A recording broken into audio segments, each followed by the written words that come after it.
광주시는 코로나19로 인해 침체된 채용시장을 활성화하고 지역 일자리 창출을 위해 광주 일자리 온라인 박람회를 개최합니다.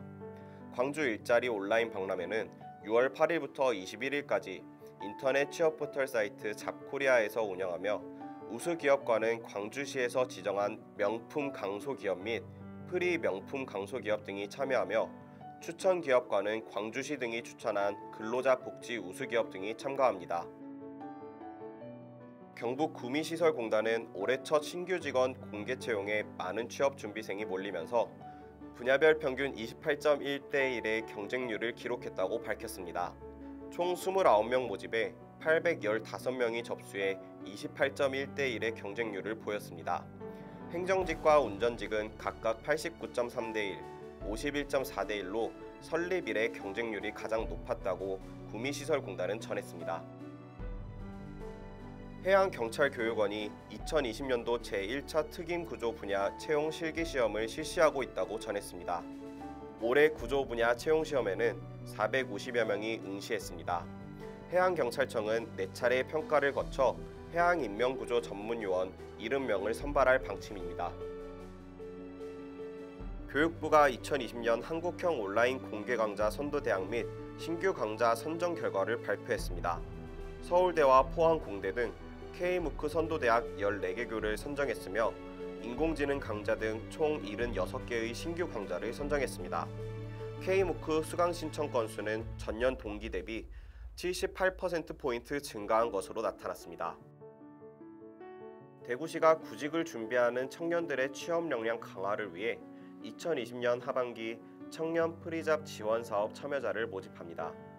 청년 프리잡 지원사업은 취업을 준비하는 청년들이 공공 분야에서 양질의 직무 경력을 쌓아 민간 취업 시장에 성공적으로 진출할 수 있도록 실시하는 일자리 경험 지원 사업입니다. 광주시가 광주경제자유구역이 최종 지정돼 광주에 대한 국내외 투자 유치가 전망된다고 전했습니다. 광주경제자유구역은 광주가 미래 전략사업으로 집중 육성 중인 미래형 자동차, 인공지능, 스마트 에너지 산단을 포괄하고 있어 이들 산업에 대한 투자 유치 증대와 함께 관련 산업의 획기적인 발전이 전망됩니다. 서울시가 경제 활성화와 기후위기 대응을 위한 그린 뉴딜 추진의 일환으로 태양광 시민탐사대 30명을 모집합니다. 태양광 시민탐사대는 서울 지역 곳곳에 태양광 발전이 가능한 부지를 직접 탐색하고 발굴합니다. 또한 건물 옥상이나 주차장 등 직접 현장에 나가 태양광 설치 가능 여부를 조사합니다. 무급휴직자와 특수고용직 종사자 등에게 최대 150만원 지원을 골자로 하는 고용노동부 소관 3차 추가 경정 예산안이 편성됐습니다. 정부가 편성한 3차 추경안은 역대 최대인 총 35조 3천억 원 규모로 이중 고용부 소관은 6조 4,337억 원입니다. 고용부는 제5차 비상경제회의에서 발표된 고용안전특별대책을 이번 추경안으로 적극 뒷받침한다는 계획입니다. 전주기전대학 산학협력단이 운영하는 무주군 로컬 잡센터가 매주 수요일 전주고용복지 플러스센터 출장 상담을 운영한다고 밝혔습니다. 매주 수요일 센터에서 진행하는 출장 상담은 실업급여와 취업성공 패키지 상담을 제공할 계획입니다. 사람인에 따르면 6월이 되면서 인천국제공항공사, 한국수력원자력 등 공기업과 공공기관들이 줄줄이 채용을 예고했습니다. 최근 공기업, 공공기관들의 채용이 잇따르는 것은 코로나19로 미뤄진 상반기 채용을 더 이상 미룰 수 없기 때문인 것으로 분석됩니다. 한국국학진흥원은 청년 일자리 창출 프로젝트에 착수했다고 밝혔습니다. 이 사업은 문화체육관광부로부터 10년간 매년 20억 원의 예산을 지원받아 진행합니다. 채용된 인원은 출근형과 재택형 방식으로 근무하면서 한국국학진흥원이 소장한 국학자료를 디지털화하고 주요 자료를 부격하는 업무를 담당합니다. 강원도가 기존 8개 지역 여성 새로 일하기 센터에 신규 1개소가 지정돼 총 9개의 여성 새로 일하기 센터를 운영한다고 전했습니다. 여성 새로 일하기 센터는 강원도 일자리 재단에 설치되며 임신, 출산, 육아, 가족 돌봄 등으로 경력이 단절된 여성들에게 종합적인 취업 지원 서비스를 제공합니다.